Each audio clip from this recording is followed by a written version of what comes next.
I'm Valerie, 58 years old, and a retired elementary school teacher. For most of my life, I thought I'd built the perfect relationship with my only son, Adam. We shared everything from his childhood triumphs to adult milestones.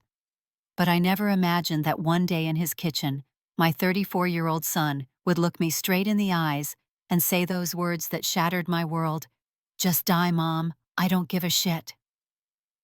The shock left me speechless. I simply placed his spare key on the counter and walked away without a word. Little did I know that my silent exit would set in motion events that would transform us both. Before I tell you what happened when I walked away from my only child, drop a comment letting me know where you're watching from, and hit that subscribe button if family healing stories touch your heart. My life before that devastating moment had been what many would consider blessed. Frank and I had been married for 31 wonderful years before a sudden heart attack took him from us 4 years ago. He was my rock, my best friend, and watching him collapse in our garden that spring afternoon shattered my world in ways I never thought I could recover from. Adam had always been our pride and joy. From the moment he was born, with those big, curious eyes taking in everything around him, I knew he was special. As a little boy, he was thoughtful and kind, always bringing me wildflowers he'd picked or drawings he'd made. When Frank would come home from work, Adam would race to the door, eager to tell his dad about his day. We were a tight-knit family unit, the three of us against the world. I remember the camping trips we took every summer, Frank teaching Adam how to fish while I prepared our meals at the picnic table. The Christmas mornings when Adam would wake us up at the crack of dawn, too excited to sleep. The school plays where Frank and I would sit in the front row, beaming with pride, as Adam delivered his lines perfectly. As Adam grew older, our relationship evolved, but remained strong. During his teenage years, when many parents struggle to connect with their children, Adam and I maintained an open dialogue. He would tell me about his crushes, his disappointments, his dreams for the future. When he was rejected by his first-choice college, I held him as he cried, then helped him research other options. We ended up taking road trips to visit 5 different campuses before he found the right fit. During his college years, I sent care packages every month. When he called at midnight stressed about finals, I would talk him through his anxiety. When his first serious girlfriend broke his heart sophomore year, Frank and I drove 3 hours to his campus just to take him to dinner and remind him that this pain would pass. After graduation, Adam landed a job at a marketing firm in the city. Frank and I helped him move into his first apartment, spending a whole weekend painting walls and assembling furniture. When he got his first promotion 2 years later, we took him out to celebrate at the fanciest restaurant in town. Then Frank died, and everything changed. The loss of my husband left a gaping hole in my life. For 40 years, he had been my constant companion. Suddenly, the house was too quiet, the bed too empty, the days too long. I found myself calling Adam more frequently, sometimes multiple times a day, just to hear a familiar voice. By this time, Adam had met and married Jennifer, a lovely woman with a quiet strength about her. They welcomed me into their lives, inviting me over for Sunday dinners and holiday celebrations. When their daughter Ella was born 7 years ago, followed by their son Liam 2 years later, I was overjoyed to be a grandmother. In my grief, I latched onto this new role with perhaps too much enthusiasm. Being with my grandchildren filled the emptiness inside me. Their laughter chased away the silence that haunted my empty house. Their need for care and attention gave me purpose again. So I began spending more and more time at Adam and Jennifer's home. At first, they seemed grateful for the help. Jennifer was working part-time as a physical therapist while also caring for 2 young children. Adam had been promoted to a position with more responsibility and longer hours. I would offer to watch the kids prepare meals, tidy up around the house. "Mom, you're a lifesaver," Adam would say, kissing my cheek before rushing out the door to work. But looking back now, I can see the signs I missed. The way Jennifer's smile would tighten when I suggested a different way to fold the laundry. The slight edge in Adam's voice when I'd call him at work to ask about dinner plans. The way the children began to look to me for permission instead of their parents. "Grandma says we can have ice cream before dinner," Ella would announce as Jennifer's expression darkened. I already told them no screens today, but Grandma let us watch cartoons, Liam would say innocently, while Adam and Jennifer exchanged glances. Still, I convinced myself that I was just being a helpful mother and grandmother. After all, I had raised a wonderful son, hadn't I? I had decades of experience as both a parent and a teacher. Surely my input was valuable. And if I was filling the void left by Frank's death by inserting myself more and more into their lives, well, wasn't that natural? Weren't families supposed to support each other through grief? What I didn't recognize was how my constant presence was affecting their family dynamic. I didn't see how my well-intentioned help was undermining Jennifer's confidence as a mother. I didn't understand that Adam was feeling torn between loyalty to me and support for his wife. I didn't realize that in trying to hold on to my role as mother, I was failing to respect my son as an adult, with his own life and family. The signs were there, if only I had been willing to see them. The tension that would fill the room when I'd arrive unannounced. The forced politeness in Jennifer's tone when I'd rearrange things in her kitchen. The way Adam would step outside to take phone calls, lowering his voice so I couldn't hear. The uncomfortable silence that would fall when I'd interrupt their private conversations with my opinions. But grief can be blinding, and loneliness can make us selfish in ways we don't recognize until it's too late. I was so afraid of being alone, so desperate to feel needed, that I couldn't see the damage I was causing to the very relationships I cherished most. And so the stage was set for the confrontation that would change everything, though I never saw it coming. In my mind, I was just being a devoted mother and grandmother. I couldn't imagine that my son, my Adam, would ever look at me with such cold fury in his eyes and tell me he wished I would die. But before I tell you about that terrible day, I should explain more about how things got to that breaking point. Because no relationship fractures overnight. There are always cracks that form, slowly widening until the foundation can no longer hold. The first real crack appeared about 2 years after Frank died. I had been spending more time at Adam and Jennifer's house, usually 3 or 4 days a week. One afternoon, while Jennifer was at work and Adam was picking up Ella from preschool, I decided to reorganize their kitchen cabinets. The way Jennifer had arranged things just didn't make sense to me. The glasses were too high for the children to reach the pots, and pans were scattered across different cabinets, and the spices weren't alphabetized. I spent hours taking everything out, wiping down the shelves, and putting items back in what I considered a more logical order. When Jennifer came home, I proudly showed her what I'd done. "Look how much more efficient this is," I said, opening and closing cabinets to demonstrate. "Now all the baking supplies are together, and I put the kids' cups down here where they can reach them." Jennifer stood frozen in the doorway, her face unreadable. After a long silence, she simply said, "Thank you for trying to help Valerie," in a voice so controlled it should have been a warning sign. Later that night, I overheard her talking to Adam in their bedroom. "I can't find anything in my own kitchen now," she said, her voice tight with frustration. "I had a system, Adam.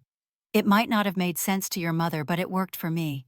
"I'll talk to her," Adam promised, sounding tired. But the next morning, when he gently suggested that maybe I should ask before making changes to their home, I dismissed his concerns. "I'm just trying to help, sweetheart," I said, patting his cheek like he was still a little boy. "Jennifer works so hard, and I know she appreciates having things organized properly." Adam frowned, but didn't push the issue. That was another warning sign I missed.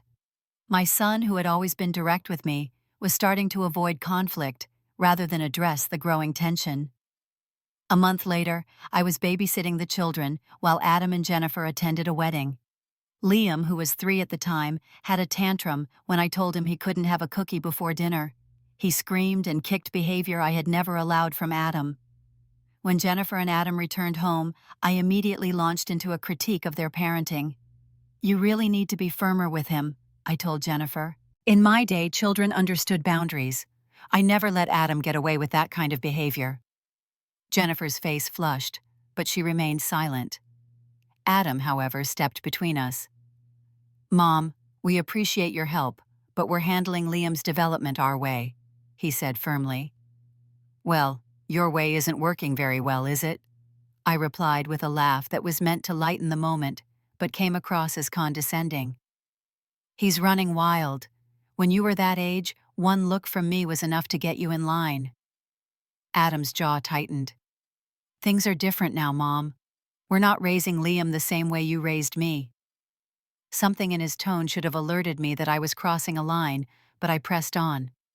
Different doesn't mean better, I said.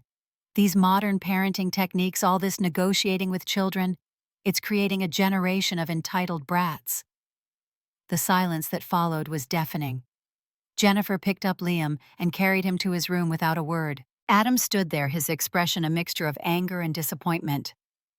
You need to respect our parenting decisions, he said finally, even if you disagree with them. I nodded, but in my heart I didn't accept it. I was convinced that my experience as both a mother and a teacher gave me superior insight. I continued to offer unsolicited advice, to make comments about how they were spoiling the children, to reference how much better behaved Adam had been at the same age. Then there were the gifts. I began bringing presents for Ella and Liam every time I visited, which was several times a week. Toys, clothes, books, candy. Things I knew Jennifer and Adam had specifically decided against. We already told her no more tablets, Jennifer whispered furiously to Adam after I presented Ella with a kid's tablet for her birthday, despite their clear rule about limiting screen time. Grandma said I can play with it whenever I want, Ella announced proudly, clutching the tablet to her chest. The look Jennifer gave me could have frozen fire, but I pretended not to notice. In my mind, I was just being a generous grandmother. What harm could come from spoiling my grandchildren a little? I started showing up unannounced at their house, using the spare key they'd given me for emergencies. I'd let myself in while they were at work, to help out, by doing laundry or preparing dinner, often disregarding their specific instructions about the children's routines or dietary restrictions. Mom, we've talked about this, Adam said one evening, after coming home to find I'd let the kids stay up 2 hours past their bedtime. You can't just change the rules because you're watching them. It makes it impossible for us to maintain consistency. They're only young once, I replied dismissively. A little flexibility won't hurt them. Adam's phone began ringing more frequently when I was around calls he would take in another room or outside. I later learned these were from Jennifer calling from work to check if I had shown up again without warning, to remind Adam to establish boundaries, to express her growing frustration with my constant interference. I made comments about Adam's career choices, suggesting he wasn't being ambitious enough, or that he should consider changing companies for better advancement opportunities. I criticized the way Jennifer dressed the children, the food she chose to serve, the activities she enrolled them in. Soccer is too rough for a girl Ella's age, I said once after Jennifer mentioned signing her up for a youth league. Ballet would be much more appropriate. Ella specifically asked to play soccer, Jennifer replied, her patience visibly wearing thin. Several of her friends from school are on the team. Well, when she comes home crying with scraped knees and bruises, don't say I didn't warn you, I said with a shrug. Each of these incidents was another crack in the foundation.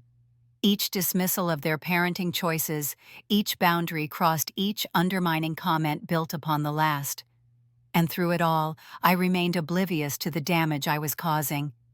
In my mind, I was just being helpful, just sharing my wisdom, just being an involved grandmother. I called or texted Adam multiple times daily, expecting immediate responses, and growing anxious and irritated when he didn't reply right away. I inserted myself into their holiday plans, their weekend activities, their evening routines. I acted as though their home was an extension of my own, coming and going as I pleased without regard for their privacy or autonomy. When Adam's responses grew shorter and less frequent, when Jennifer began making excuses to be out when I visited, when the children started looking uncomfortable, when caught between my instructions and their parents' rules, I didn't recognize these as consequences of my actions. Instead, I doubled down, convinced that they just needed more of my help, more of my presence, more of my guidance. I was filling the emptiness left by Frank's death with an increasingly desperate attempt to control my son's family. And I was completely blind to the resentment building in response to my intrusions, the tension growing within their marriage as my behavior drove a wedge between them, the confusion my contradictory messages were causing the children. All of these small conflicts, these boundary violations, these dismissals of their authority as parents were building toward an inevitable breaking point. But even as the pressure mounted, even as the signs became impossible to ignore, I couldn't see what was coming. I couldn't imagine that my actions would lead to words that would shatter my heart and force me to confront truths I had been avoiding for years. The day everything fell apart started like any other. It was a Tuesday afternoon in April, cool and rainy. I hadn't heard from Adam in 2 days, which was unusual and made me anxious. My calls had gone straight to voicemail, and my texts remained unanswered. I told myself he was probably just busy with work, but a nagging worry persisted. By the third day of silence, I convinced myself something must be wrong. What if there had been an accident? What if one of the children was sick? What if they needed my help but couldn't reach out for some reason? These thoughts spiraled until I couldn't stand the uncertainty any longer. I grabbed my purse, got in my car, and drove the 20 minutes to Adam and Jennifer's house, the spare key burning a hole in my pocket. Their neighborhood was quiet when I arrived, most people still at work or school.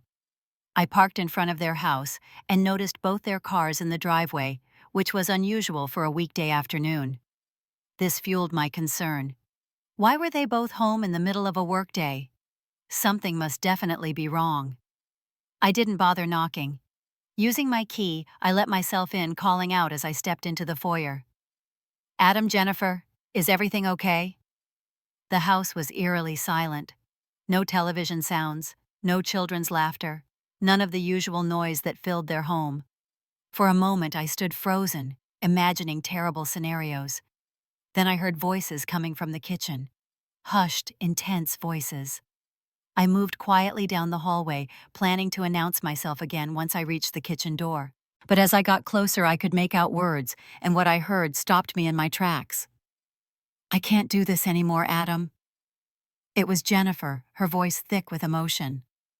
Your mother is taking over our lives, and you won't stand up to her. What do you expect me to do? Adam's voice was defensive, frustrated. She's my mother. She's alone. She's still grieving Dad. It's been 4 years, Adam.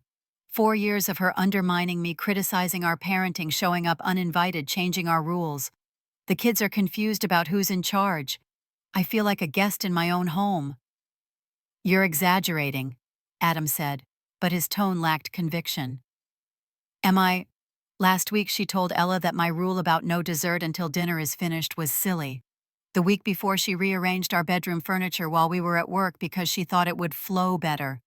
She lets herself in whenever she wants. She calls you 10 times a day. This isn't normal, Adam.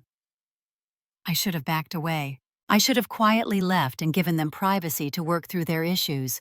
But indignation flared within me. How dare Jennifer complain about me after everything I'd done for their family? How could Adam let her talk about his mother this way? Before I could think better of it, I pushed open the kitchen door and stepped inside. They both jumped, startled by my sudden appearance. Jennifer's eyes were red from crying, her hands clenched into fists at her sides. Adam stood across from her, looking exhausted and cornered. Mom, he said, shock evident in his voice. What are you doing here? How did you get in? I held up the spare key. I was worried when I didn't hear from you. I thought something might be wrong. So you just let yourself in? Jennifer's voice was incredulous. Without calling first, without knocking. I'm family, I said defensively. I don't need an invitation to check on my son and grandchildren. And it's a good thing I came if this is what's going on. Talking about me behind my back? Jennifer let out a bitter laugh. This is exactly the problem. You don't respect any boundaries. This isn't your house, Valerie. I turned to Adam, expecting him to defend me, to remind Jennifer of all I'd done for them. Adam, are you going to let her speak to me this way after everything I've done for your family? Adam's face was a mask of conflict torn between the two women in his life. But before he could respond, I pressed on. I've given everything to this family. I watch your children, I cook your meals, I clean your house. And this is the thanks I get. Jennifer has never appreciated me, Adam. She's always been cold, always resented my relationship with you and the children. Jennifer's face drained of color. Without another word, she turned and walked out of the kitchen, brushing past me, as if I weren't there. "Jennifer, wait," Adam called, but she continued down the hall. A moment later, we heard their bedroom door slam shut. Adam turned to me then, and the look on his face made my heart freeze. I'd never seen him look at me that way before, with such cold fury, such profound disappointment. "Why are you here, Mom? Really? I told you I was worried." "No," he said, shaking his head. "You weren't worried. You were controlling, like always. You couldn't stand not knowing what was happening for 2 days, so you invaded our privacy. Again." His words stung, but I refused to acknowledge their truth. "I'm your mother, Adam. I have a right to be concerned about you." Concern is calling and leaving a message. Concern is asking if everything is okay, and respecting the answer. What you're doing isn't concern. It's suffocation. I felt tears spring to my eyes, genuine hurt mixing with righteous indignation. "How can you say that to me, after everything I've sacrificed for you?" "That's just it, Mom. You see everything as a sacrifice that entitles you to control our lives. The help you force on us, the criticism disguised as advice, the constant presence, even when we've asked for space. It's not help if it's not wanted. It's not love if it doesn't respect boundaries." Boundaries? I repeated the word, tasting bitter in my mouth. "I'm not some stranger, Adam. I'm your mother." "Yes, my mother. Not my wife. Not my children's mother. My mother who should be supporting my family, not trying to take it over." His words cut deep, but pride kept me from acknowledging their truth. Instead, I doubled down. "Jennifer has turned you against me," I said, my voice rising. "She's always been jealous of our relationship. She wants to cut me out of your lives, and you're letting her do it." Something snapped in Adam then. The careful control he'd been maintaining crumbled, and raw emotion poured out. "Just die, Mom. I don't give a shit. You're suffocating us." The words hit me like a physical blow. I staggered back, one hand reaching for the counter to steady myself. The kitchen seemed to spin around me, the familiar space suddenly alien and hostile.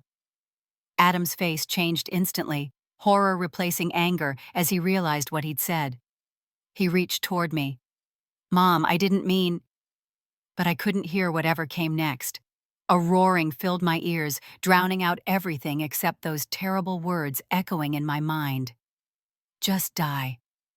I don't give a shit." With shaking hands, I placed the spare key on the kitchen counter. Without looking at my son, without saying a word, I turned and walked out of the kitchen, down the hallway, and out the front door. I don't remember driving home.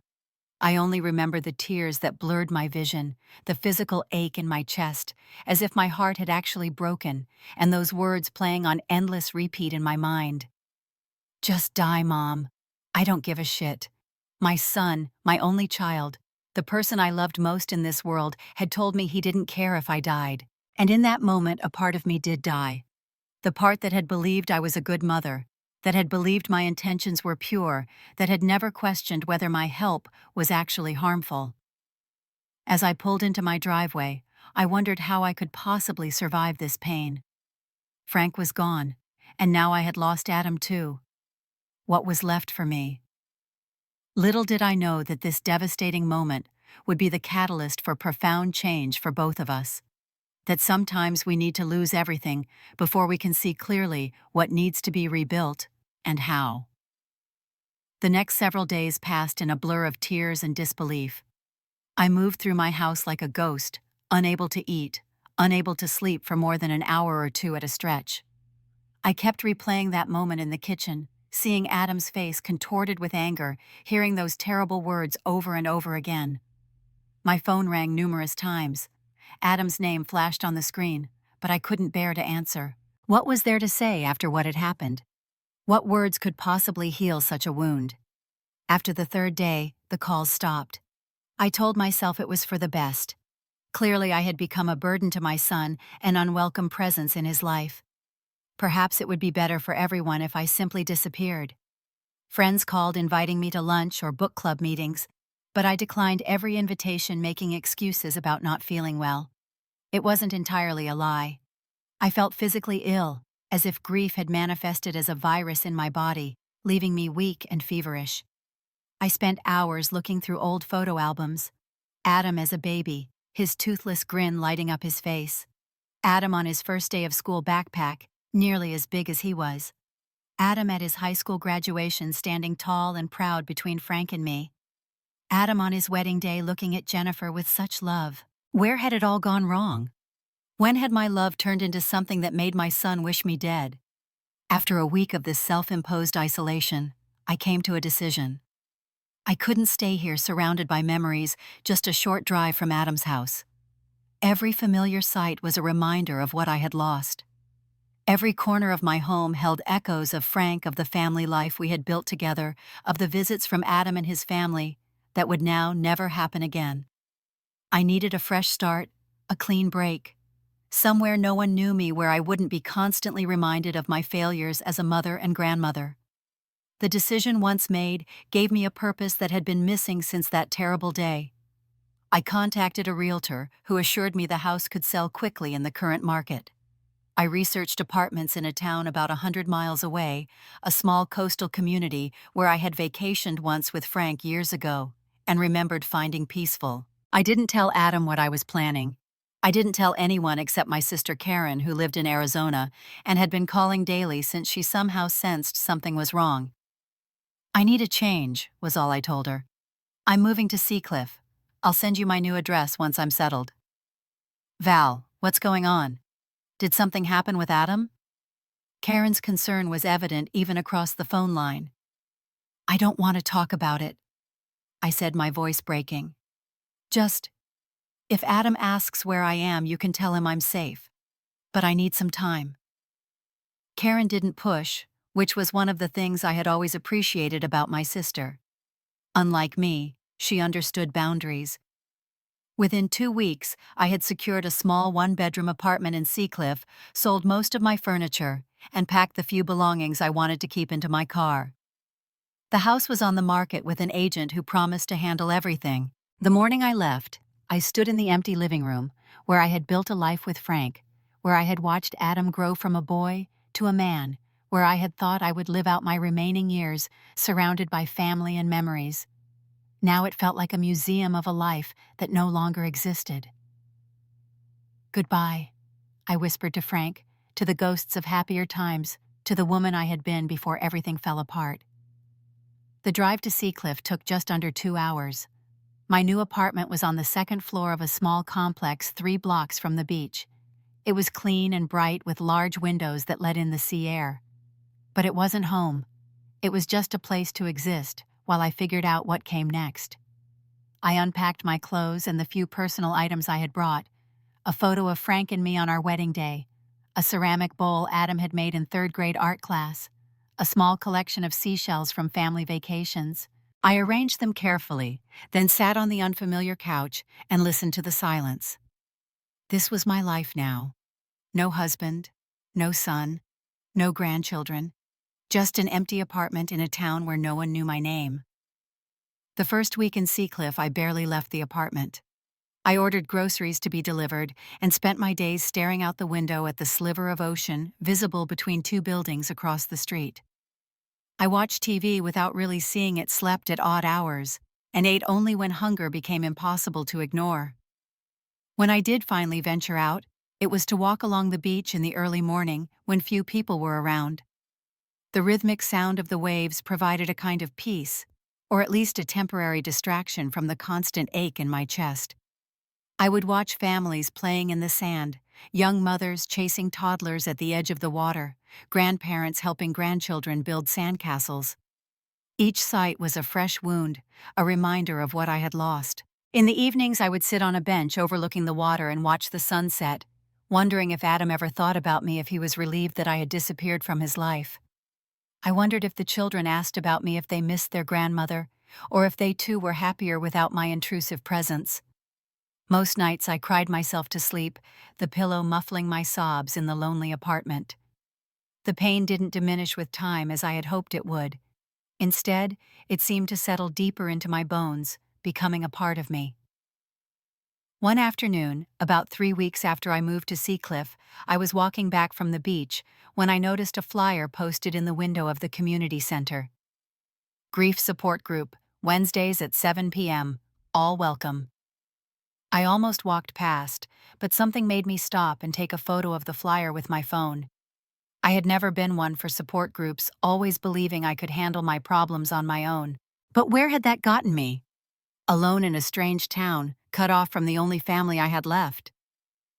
The following Wednesday, after changing my mind a dozen times, I found myself walking through the doors of the community center, following signs to a small meeting room in the back.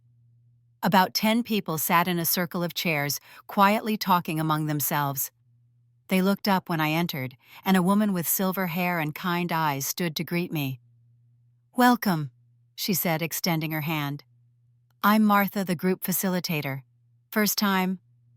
I nodded, suddenly unsure if I could speak without crying. "Well, you're in the right place," Martha said, guiding me to an empty chair. "Everyone here understands grief. We've all been through it in one form or another." As the meeting began, people shared their stories. A man who had lost his wife to cancer, a woman whose brother had died in a car accident, a college student grieving her father's suicide. Their pain was different from mine, yet somehow the same. Loss was loss, whether through death or estrangement. When it came my turn, I hesitated. How could I explain that my grief was for a son who was still alive but wanted nothing to do with me? Would they judge me? Assume I must have been a terrible mother to deserve such rejection? I lost my husband 4 years ago. I began, my voice barely above a whisper.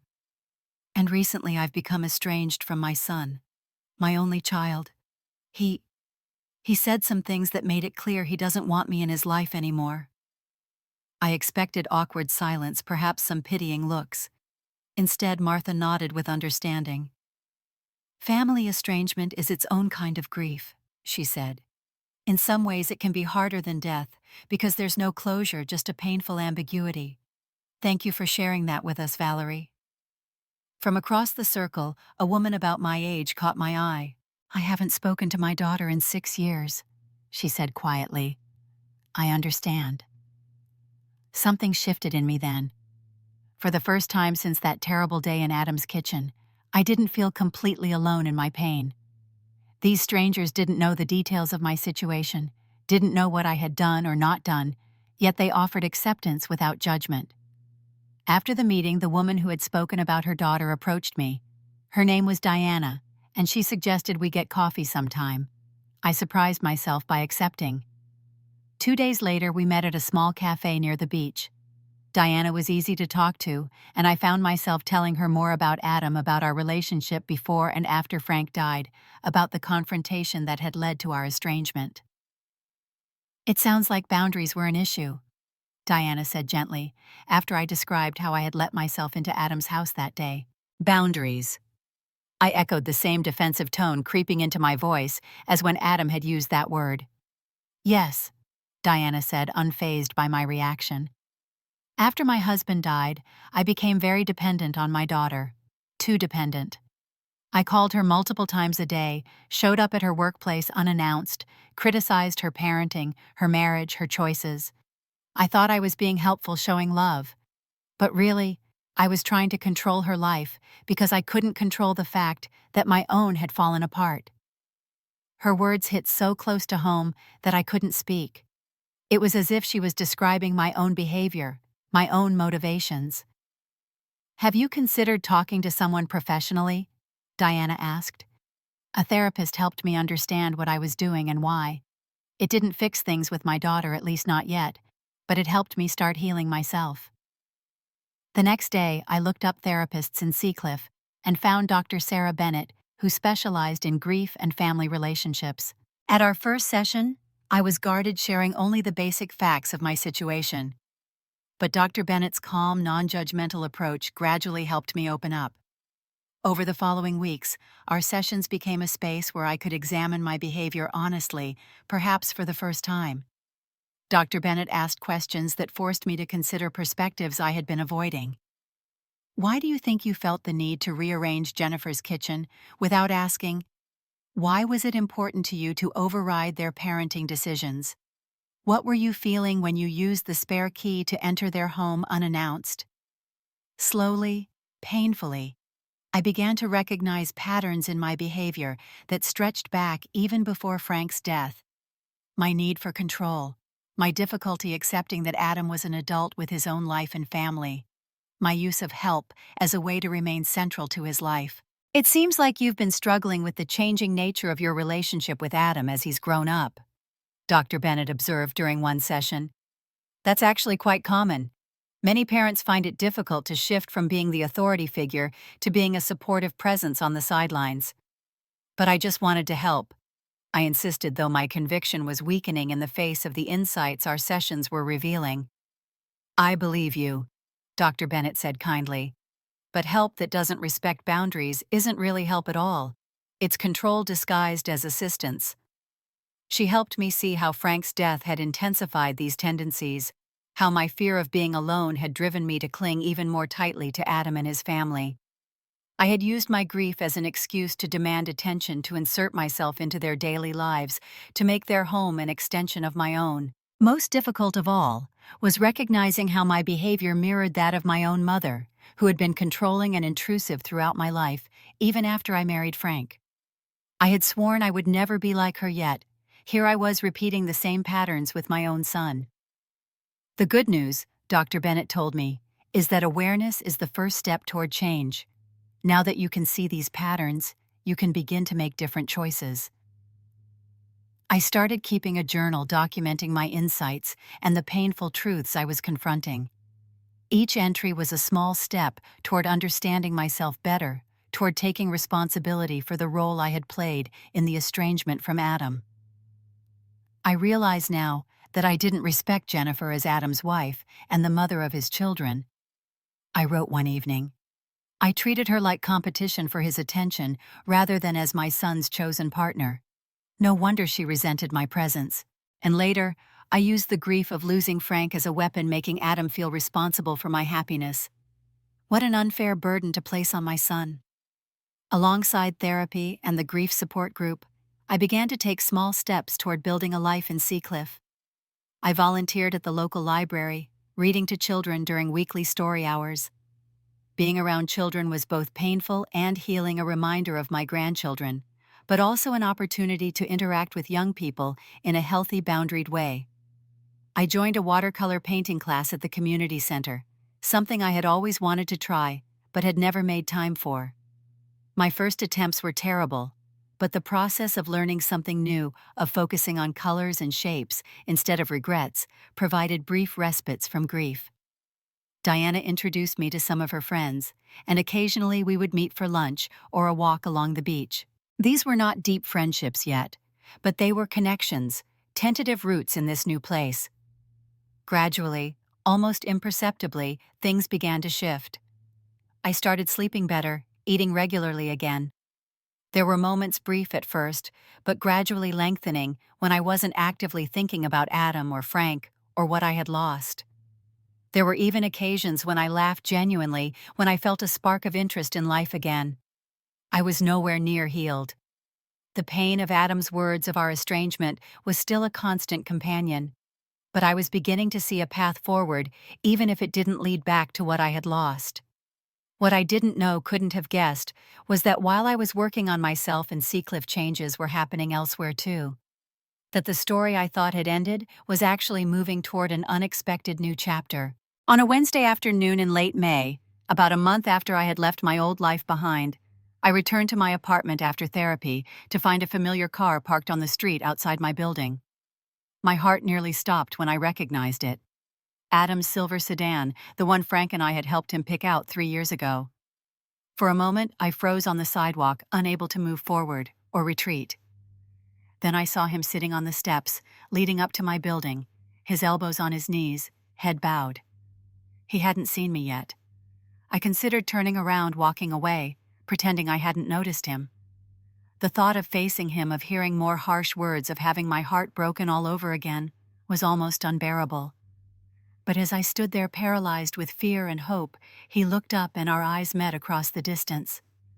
The expression on his face, a mixture of uncertainty and determination, decided me. I couldn't run away. Whatever had brought him here, I needed to hear it. Slowly, I walked toward the building. Adam stood as I approached, shifting his weight nervously from one foot to the other. He looked tired, with dark circles under his eyes, and a tension in his shoulders I recognized from when he was a student stressing over finals. "Mom," he said simply when I reached the steps. "Adam," I replied, my voice surprisingly steady, despite the storm of emotions inside me. "How did you find me?" "Aunt Karen," he said. "She wouldn't tell me at first. Said you needed space. But I kept calling her. Finally convinced her I needed to see you." I nodded, unsure what to say next. Part of me wanted to throw my arms around him, to pretend the last month had never happened. Another part wanted to protect myself from further hurt by keeping my distance emotionally and physically. "Can we talk?" he asked, gesturing vaguely toward the building. "Yes," I said after a moment. "We can go up to my apartment." We climbed the stairs in silence, the space between us filled with unspoken words. I unlocked my door and led him inside, suddenly seeing the sparse apartment through his eyes. The minimal furniture, the bare walls, the absence of the homey touches that had filled our family house. "It's nice," Adam said awkwardly, standing in the middle of the living room, as if unsure where to go. "It's just a place to live," I replied, motioning for him to sit on the couch while I took the armchair across from him. "Would you like some water or coffee?" He shook his head, then seemed to change his mind. "Actually, water would be good. Thanks." I went to the kitchen, grateful for the moment to compose myself. When I returned with 2 glasses of water, Adam was holding the ceramic bowl he had made in elementary school, turning it over in his hands. "I can't believe you kept this," he said, a small smile playing at the corners of his mouth. "It's terrible." "It's one of my most treasured possessions," I said honestly, placing his water on the coffee table. "You were so proud when you brought it home." He set the bowl down carefully and took a deep breath. "Mom, I'm sorry. What I said to you that day, it was unforgivable. I didn't mean it. I was just so frustrated and angry, and I lashed out in the worst possible way." I swallowed hard, trying to hold back tears. "I'm sorry too, Adam. I've had a lot of time to think about my behavior, about how I invaded your privacy, undermined your parenting, disrespected your boundaries. I was wrong." He looked surprised, as if he hadn't expected me to acknowledge my faults. "I should have talked to you sooner, before things got to that point. I kept avoiding the hard conversations, hoping things would just improve on their own." "That's not your fault," I said firmly. "I'm the parent. I should have been more attuned to how my actions were affecting you and your family." There was a pause, both of us absorbing this new dynamic between us, this mutual acknowledgement of mistakes made. "When you disappeared," Adam continued, "I panicked. I went to your house every day for a week, called all your friends, drove around looking for your car. Then the for sale sign went up in your yard, and I was afraid you'd gone somewhere I wouldn't be able to find you." The pain in his voice was real, and it touched something deep within me. Despite everything, he had still cared enough to search for me, to worry about me. "I needed some time," I explained. "Some distance to figure out who I am without Dad, without using you and your family to fill the void he left." Adam nodded slowly. "Jennifer encouraged me to find you," he said, surprising me. "She was the one who suggested I keep calling Aunt Karen until she told me where you were. She said we needed to clear the air, that family is too important to throw away over one terrible fight, no matter how bad." "That was very generous of her," I said, genuinely moved by Jennifer's forgiveness after how I had treated her. "She's a better person than I gave her credit for sometimes," Adam admitted. "This whole situation has forced us to have some really honest conversations about our marriage, our parenting, our families of origin. It's been hard, but necessary." He reached into his jacket pocket and pulled out a folded piece of paper. "Ella and Liam made this for you. They miss their grandma." With trembling hands, I took the paper and unfolded it. It was a drawing clearly done by children's hands. A stick figure with gray hair labeled Grandma stood holding hands with two smaller figures labeled Ella and Liam. Above them all in wobbly letters were the words, "We love you. Please come home." The tears I had been holding back spilled over, then running down my cheeks unchecked.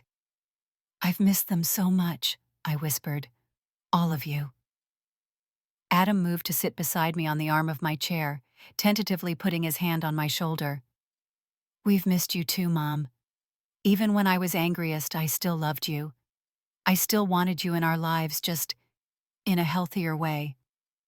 I nodded, wiping my tears with the back of my hand. "I've been seeing a therapist here," I told him. "She's helping me understand why I behaved the way I did, why I couldn't respect your boundaries, why I tried to control everything. I'm working on it, Adam. I want to do better." "I'm glad," he said, and I could hear the genuine relief in his voice.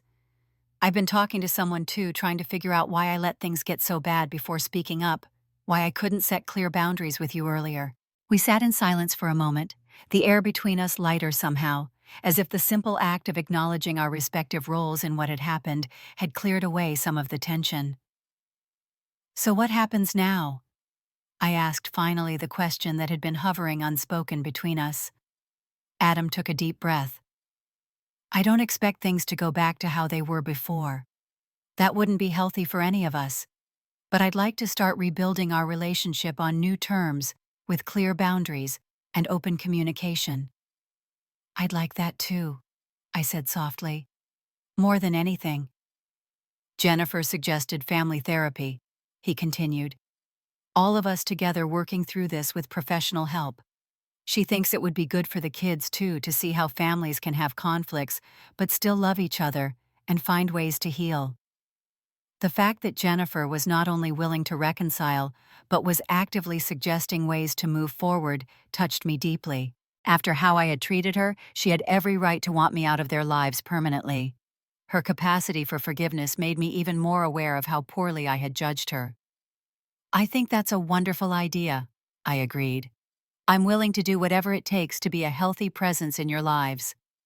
"And Mom," Adam added, a hint of sternness entering his voice, "the spare key privilege is revoked indefinitely. If you want to visit, you call first and wait for an invitation." Despite the seriousness of his tone, I found myself smiling. "That's more than fair," I assured him.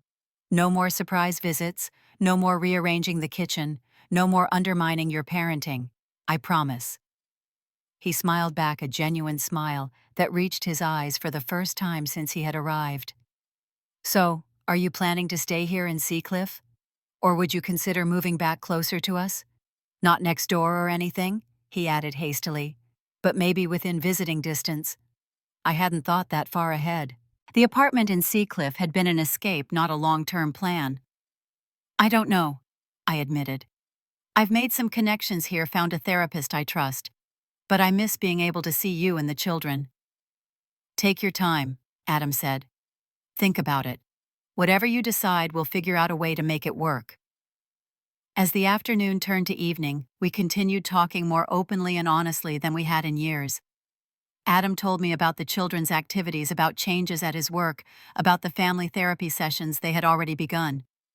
I shared what I had been learning in my own therapy, the insights I had gained about myself, the small steps I had taken toward building an independent life. When it was time for him to leave, we stood awkwardly at the door, neither quite sure how to end this unprecedented conversation. "Will you come for dinner next weekend?" Adam asked. "We told the kids I was coming to find Grandma. They're expecting a happy ending to the story." "I'd love that," I said, warmth spreading through me at the invitation. "As long as Jennifer is truly comfortable with it." "It was her idea," Adam assured me. "She's the one who suggested Sunday dinner." As we said goodbye, Adam hesitated, then pulled me into a brief hug. It was tentative, a far cry from the easy embraces we had shared before, but it was a start, a seed of hope planted in soil that had seemed barren just hours before.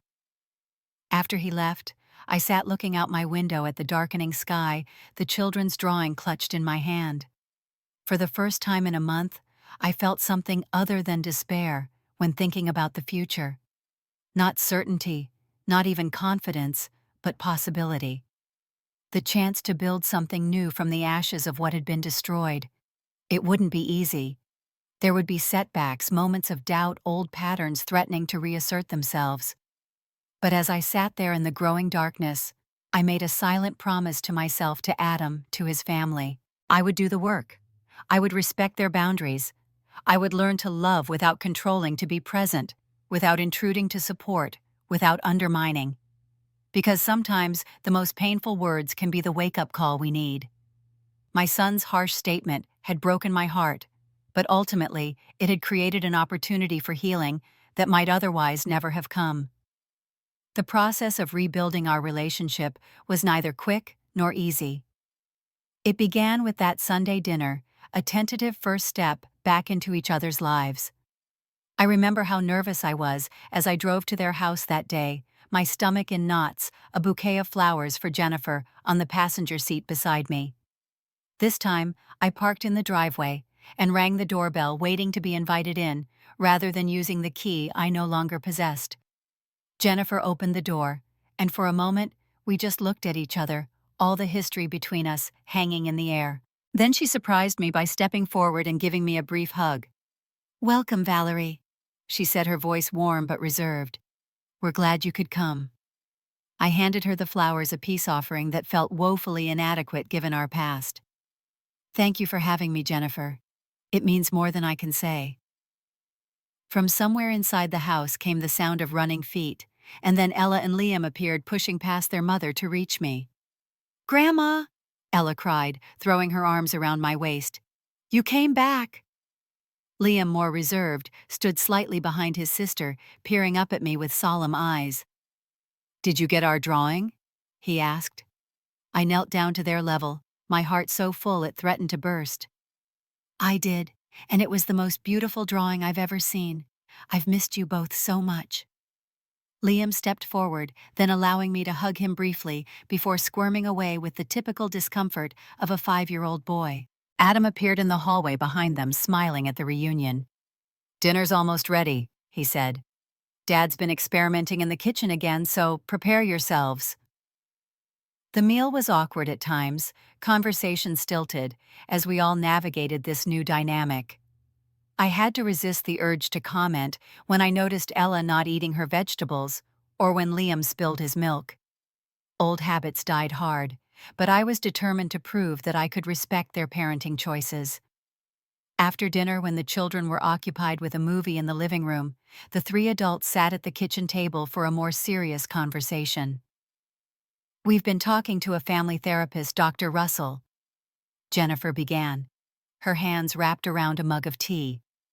"He suggested we establish some clear expectations for moving forward." I nodded, grateful for the directness. "That sounds very sensible." "We want you in our lives, Valerie," she continued.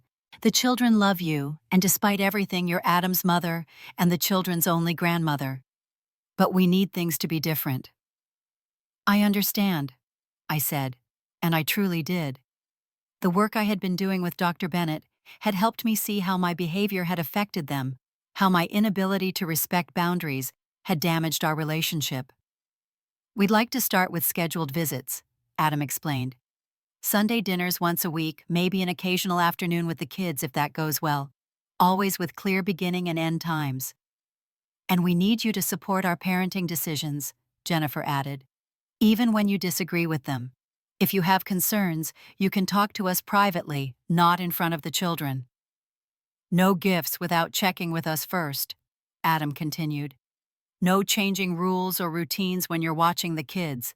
No showing up unannounced." I listened without interrupting, without defending myself, accepting the limitations as both fair and necessary. When they finished, I simply said, "Thank you for giving me another chance. I promise to respect these boundaries. I'm still learning, and I might make mistakes, but I'm committed to doing better." The relief on their faces was evident. Perhaps they had expected resistance, the old Valerie, who would have felt attacked by such rules, who would have seen them as an affront to her role as a grandmother. But the truth was, I felt relieved too. Clear expectations meant a clear path forward, a roadmap to rebuilding trust. After that first dinner, we settled into a new rhythm. Sunday dinners became a regular event, a time when I could see the children and gradually rebuild my relationships with Adam and Jennifer as well. 2 weeks after that first visit, I had a private meeting with Jennifer at a cafe halfway between our homes. It was my idea, an opportunity to apologize directly for how I had treated her over the years. "I undermined you at every turn," I admitted, forcing myself to maintain eye contact despite my shame. "I criticized your parenting. I dismissed your authority in your own home. I tried to make Adam choose between us. I'm truly sorry, Jennifer." She listened thoughtfully, neither dismissing my apology nor immediately offering absolution. "It was hard," she acknowledged. "There were times when I dreaded your visits, when I felt like a guest in my own home. I resented how you would swoop in, change everything, then leave me to deal with confused children who didn't understand why the rules kept changing." Her honesty was painful but necessary. This was part of the healing process, acknowledging the harm done rather than papering over it. "What made you decide to encourage Adam to find me?" I asked, genuinely curious. "You had every right to want me out of your lives permanently." Jennifer sipped her coffee before answering. "When you disappeared, Adam was devastated. Behind the anger, he still loves you deeply. And the children kept asking where Grandma was. But honestly, it was also for me. I didn't want to be the person who kept a family apart, who denied my children a relationship with their grandmother, no matter how complicated that relationship might be." Her capacity for forgiveness humbled me. "I misjudged you terribly," I said softly. "I see that now." "We all made mistakes," she replied. "The important thing is that we're trying to fix them now." A month after my return to their lives, we had our first family therapy session with Dr. Russell. It was challenging, bringing up painful memories and feelings, but also productive. He provided tools for communication strategies for respecting boundaries, ways to express concerns constructively. "Valerie, Dr. Russell said during one session, when you feel the urge to step in and take control, what's driving that feeling?" I had to think about it, dig beneath the automatic, "I'm just trying to help" response. "Fear, I think," I admitted finally. "Fear that if I'm not needed, I'll be forgotten. Fear of being alone, of being irrelevant in their lives." "That's very insightful," he said. "And Adam, Jennifer, when Valerie oversteps, how might you respond in a way that addresses her concern while maintaining your boundaries?" "We could be more proactive about including her," Jennifer suggested. "Scheduled visits, specific ways she can help that work for all of us, so she knows she has a place in our family without having to force her way in." These sessions helped us understand each other's perspectives, to see the fears and insecurities behind behaviors that had seemed simply intrusive or rejecting. They weren't always comfortable, but they were necessary for true healing. As the months passed, I continued my own therapy, with Dr. Bennett worked on building an independent life, and gradually earned back the trust of Adam and his family. I found an apartment in a town 20 minutes from their house, close enough for regular visits, but far enough to maintain healthy separation. I volunteered at a local elementary school, channeling my teaching experience and love of children in a structured environment with appropriate boundaries. I joined a book club, took up gardening, made new friends. Slowly, I was building a life that was fulfilling on its own terms, not solely defined by my role as Adam's mother. The children adjusted to the new arrangement with the resilience typical of young people.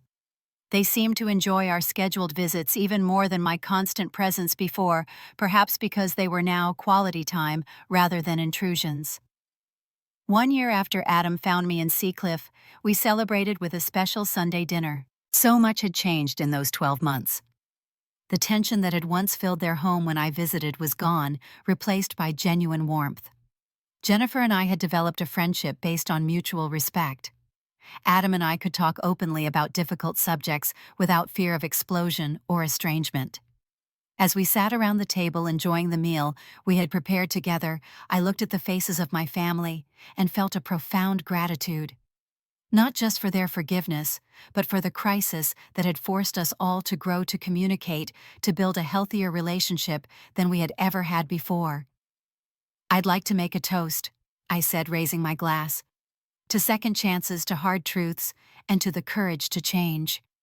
To family, Adam added, meeting my eyes with a smile that held no reservation, no lingering resentment.